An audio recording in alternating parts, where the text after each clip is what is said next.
Come on, let's talk 4-H, head, heart, health, and hand. 4-H! Well, folks, welcome to podcast number 7.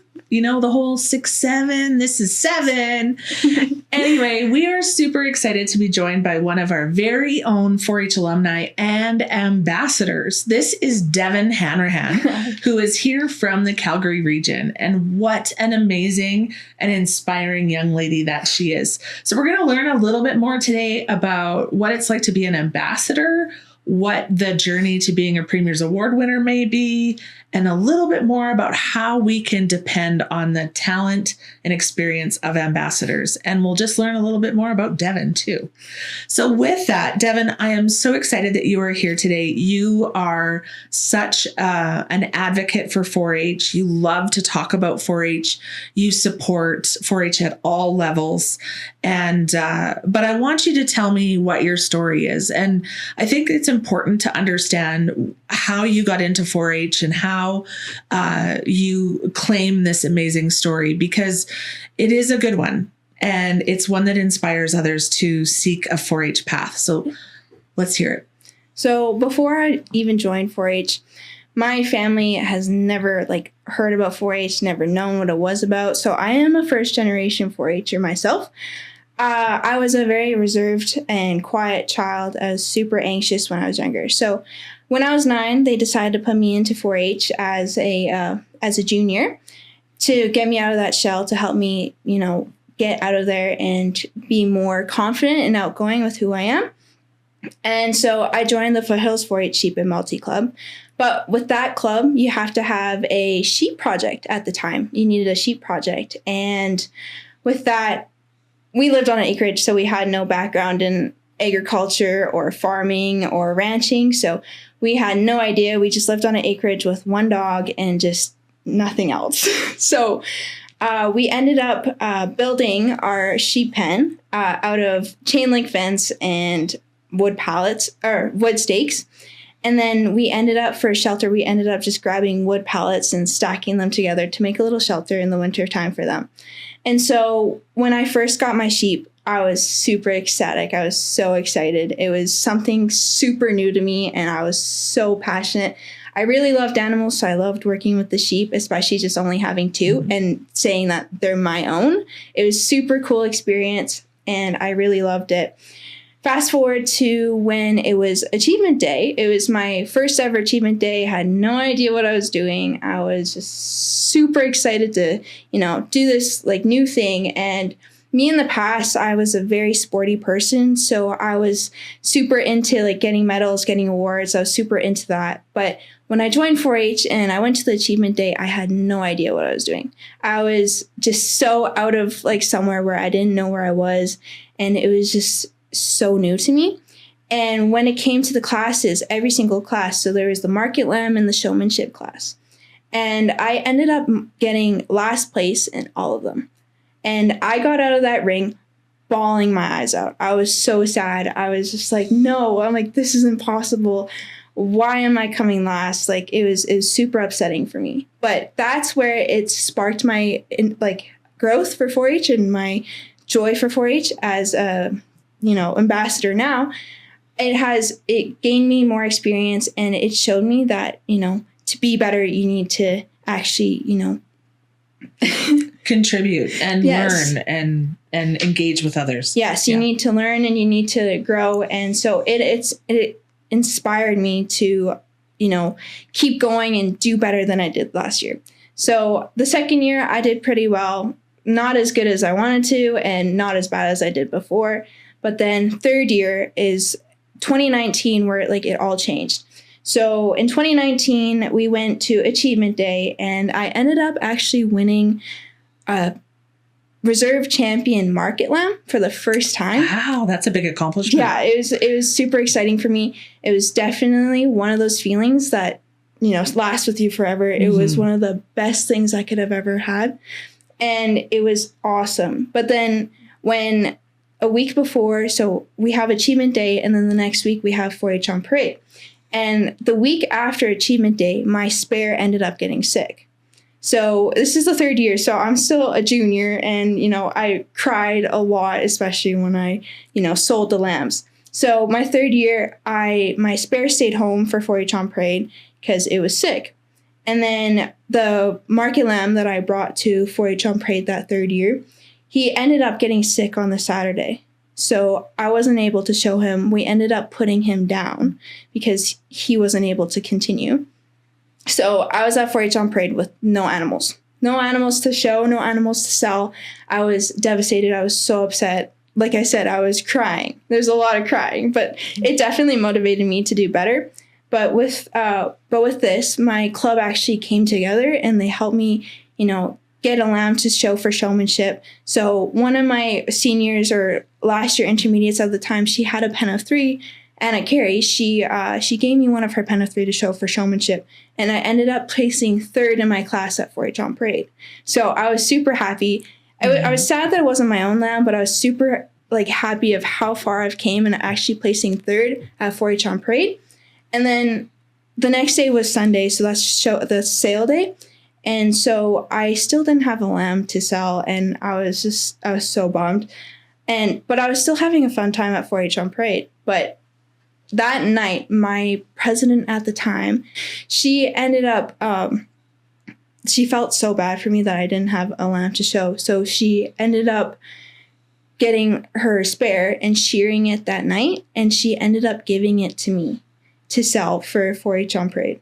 Because she felt so bad that I didn't have a lamb and I worked so hard. And it was shocking to me that, someone who raised this lamb on their own, is spending all this money on this lamb, just decided to, give it to me so that I can have a lamb to sell.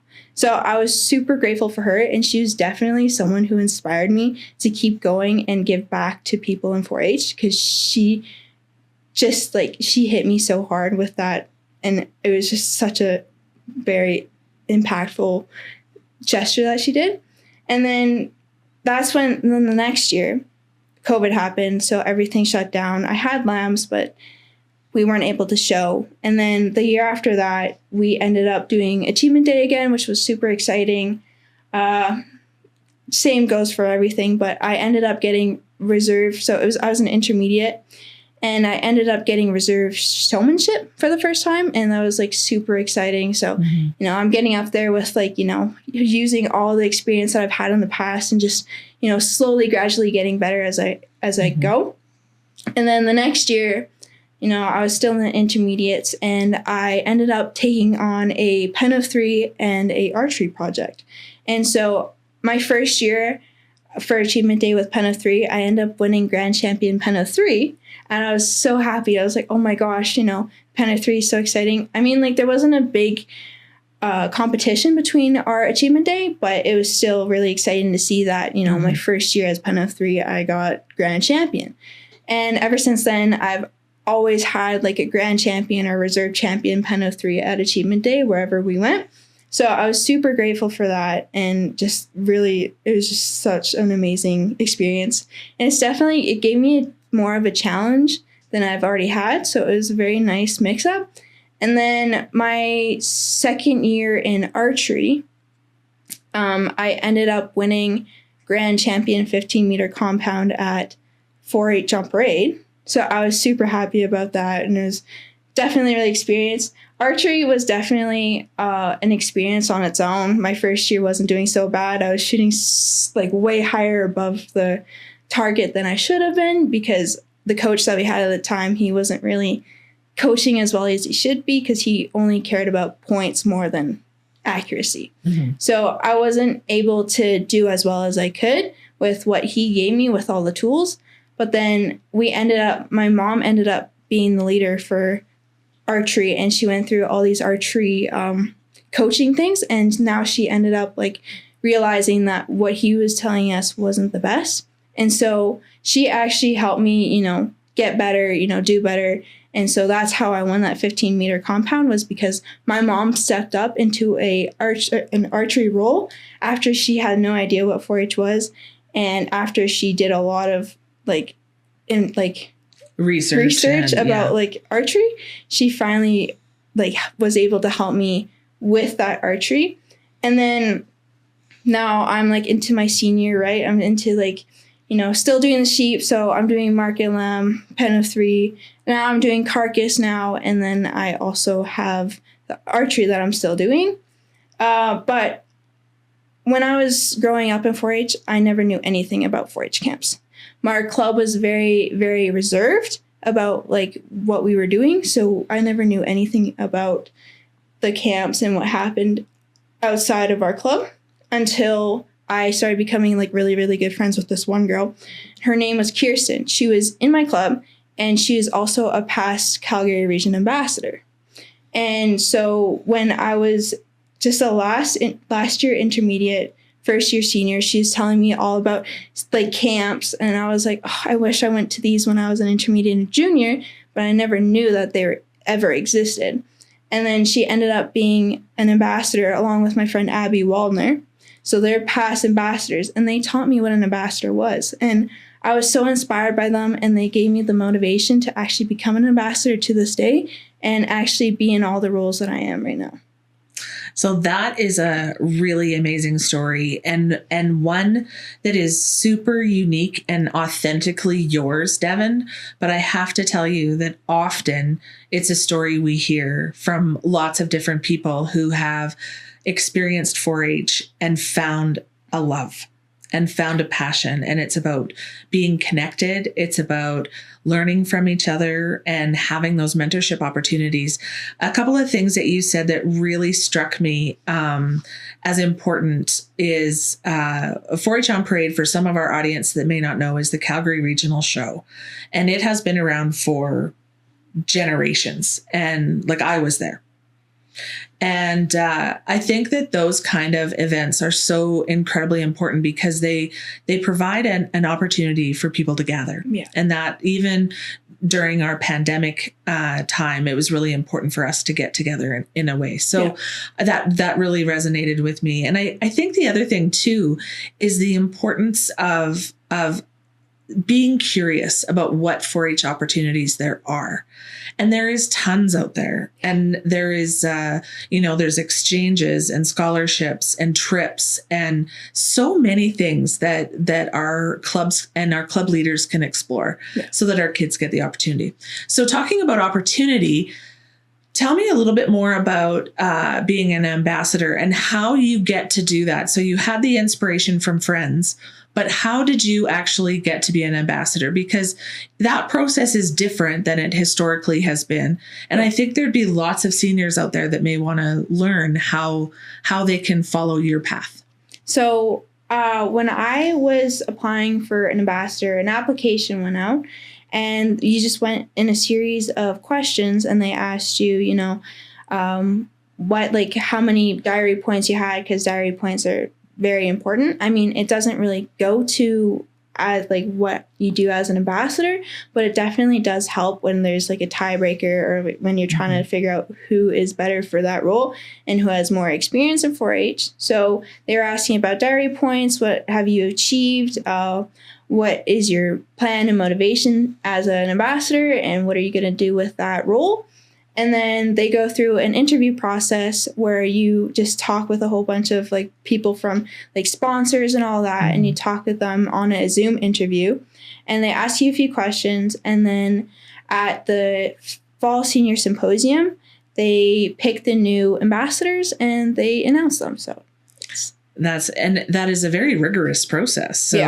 So for anyone not certain about 4-H diaries, that's kind of like our logbook of all the things we've done. Yeah. The things that we've done, the places we've been, and the things we have achieved. Yeah. Is essentially what a diary is. So that is really, really awesome. And so that process, members can find on the website and in the scoop and all of that.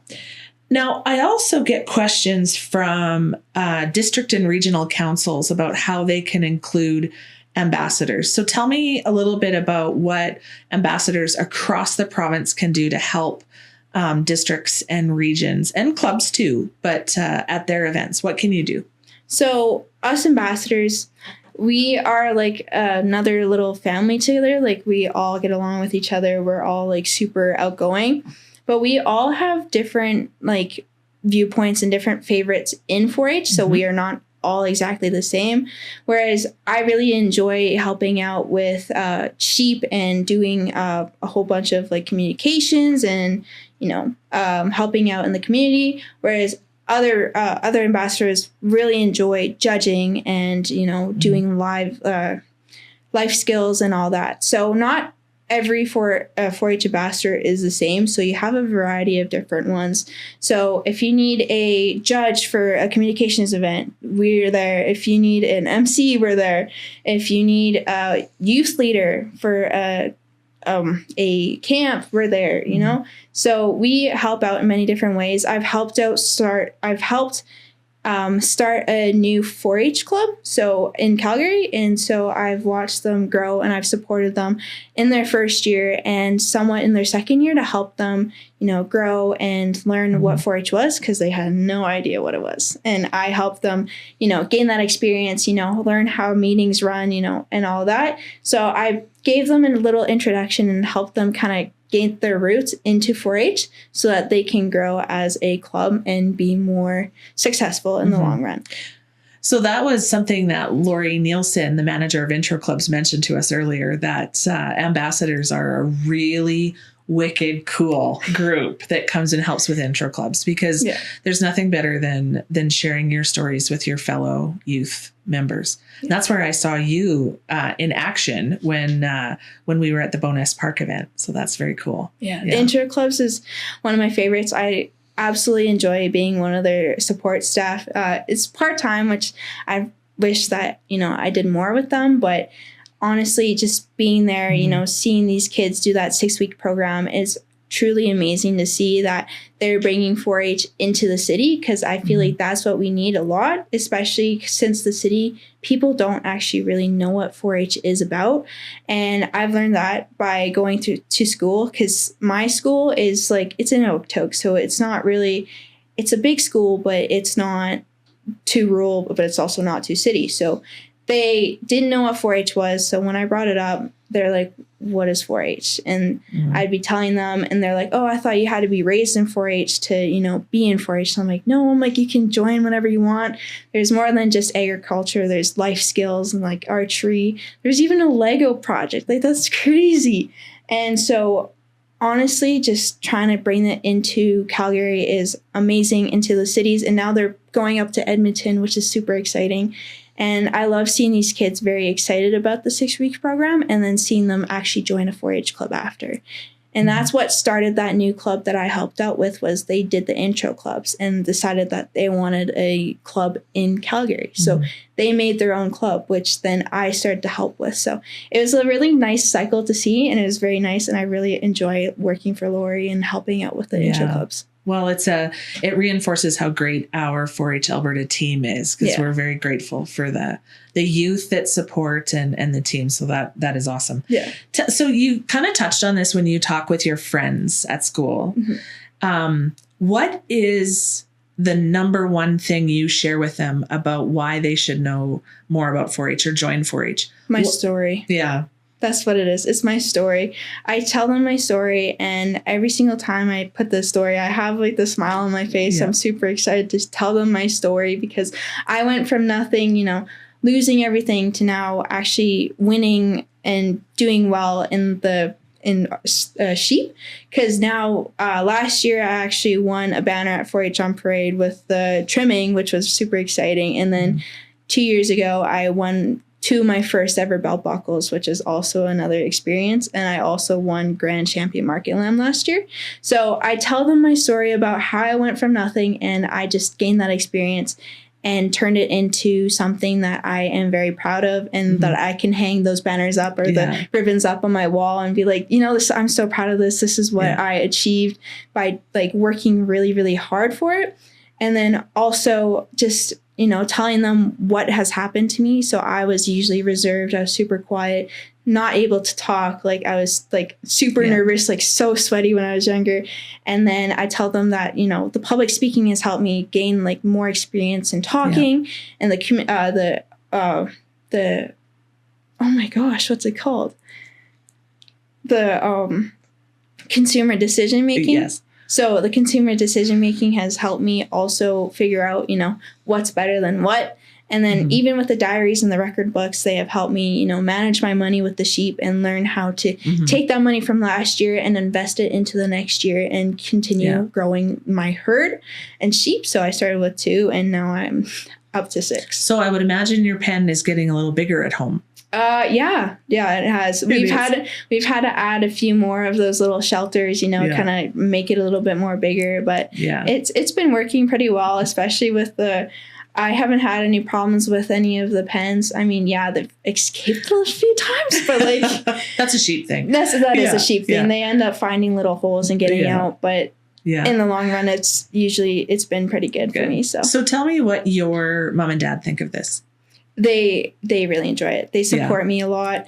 They were really happy that they put me into 4-H, and I'm really happy that they put me into 4-H. My brothers never stayed, sadly, but my brothers are brothers, so they have some very mixed feelings. But for me, it definitely helped me a lot, and they've seen the growth that I've done helping with community service and doing as much community service as I can. Actually ended up doing the charity lamb 1 year for 4-H, so that was super exciting. I really enjoyed doing the charity lamb. And so they just support me in everything. They always come to my shows. They drive me everywhere. They let me use their truck to get like the feed and stuff. So they're always just supporting me in the best way. So that's the second best thing in 4-H is the parents that support and families that support. Yeah. The last question I'm going to ask you, Devyn, is, and this is one that I really love, is who's your mentor? And the reason I ask you this is because it is so important that we look to other people to help guide us, even in times of celebration and times where we feel a little bit more conflicted. So who's that person for you? So I don't have just one person. I have many mentors. My first mentor was my president, Isabel Pazine, who gave me that market lamb to sell at 4-H on Parade. She definitely sparked my interest in helping out with, giving back to other 4-H members. It's definitely my leader, Becky Hastings. She also has helped me. She has advocated for me, and she has also pushed me to do more things. Ethan Gorley, who has got me to, be in a circle of people and help me get more experience as an ambassador. He's helping me with, getting more experience. And then he got me into judging, and then also helping coach archery in a few clubs. And then lastly is my mom. I wouldn't be here without her. She was very passionate about 4-H, and she really loves it as much as I do. And me and her went into it at the same time, trying to figure it out from the ground up. Yeah. And she ended up taking on a role in archery that she never knew, just so that I could do archery in our club. And so she definitely helped me with that. And then she's just an inspiration because she does what she loves, and she puts passion to everything and makes me want to put passion to everything, especially with 4-H. Oh, that's very cool. I have the same experience with my mom too. Okay, a fun thing. We will end our podcast with a very fun series of questions, and these are things how we can get to know Devyn a little bit more. Okay. You could only pick one project. Sheep project or leadership project? I would say leadership. Coke or Pepsi? Coke. Ford or Dodge? Dodge. I have a Ford, but definitely Dodge. Senior symposium or summer camps? Senior symposium. Cupcakes or cookies? Cupcakes. Movies or books? Movies. Public speaking or multi-judging? Multi-judging. Ketchup or mustard? Ketchup. Ryan Gosling or Chris Hemsworth? Definitely Chris Hemsworth, for sure. Being a 4-H ambassador or becoming a 4-H leader? Can I say both for that one? Yes. I would do both. Awesome. Well, thank you so much, Devyn, for coming into our studio and being a part of podcast number 7. I said when we were at the last event together that we needed to showcase the great work that ambassadors do and the commitment and dedication that you have put into 4-H. And so we get to celebrate that. And thank you so much for telling your story. And I can bet you that you will see Devyn at many events over the course of the next few years. years, and she'll be an ambassador, she'll be a volunteer, she'll be a leader, but she will definitely be present. So thank you so much, Devyn. I hope you enjoyed this little piece of what it's like to be an ambassador and an outstanding leader in 4-H. And always remember to keep on 4-H'ing. Come on, let's talk 4-H, head, heart, health, and hands. 4-H!